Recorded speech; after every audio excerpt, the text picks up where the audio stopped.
যুদ্ধবিরতি চলায় প্রাণ শঙ্কা একপাশে রেখে পরিবার নিয়ে ভোর রাতে সেহরির প্রস্তুতি নিচ্ছিলেন গাজার বাসিন্দারা। তখনই একের পর এক বোমা হামলায় কেঁপে ওঠে উপত্যকা। 18 মার্চ ইসরায়েলি ওই বিমান হামলায় প্রায় 6 শতাধিক ফিলিস্তিনি প্রাণ হারান।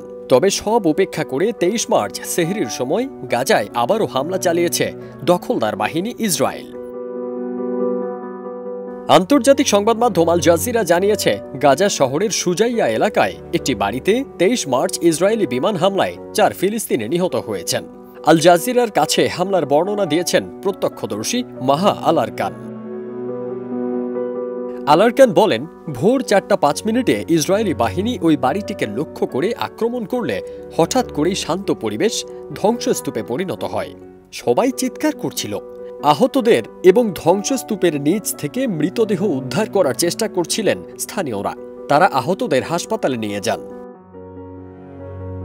মাহা আলারকান আরও বলেন, আমরা সবাই এখানে নিরীহ মানুষ, কেউ কোনো দলের সাথে যুক্ত নই। ইসরায়েলিরা কোনো সতর্কতা ছাড়াই আমাদের উপর আক্রমণ করেছে। এদিকে গাজার স্বাস্থ্য মন্ত্রণালয় জানিয়েছে, ইসরায়েলের হামলা শুরু হওয়ার পর থেকে উপত্যকাটিতে মৃতের সংখ্যা 50,082 জনে পৌঁছেছে। আহত হয়েছেন আরও 1,13,408 জন। অন্যদিকে মন্ত্রণালয়ের তথ্যানুযায়ী গত 24 ঘণ্টায় কমপক্ষে 61 জন নিহত হয়েছেন।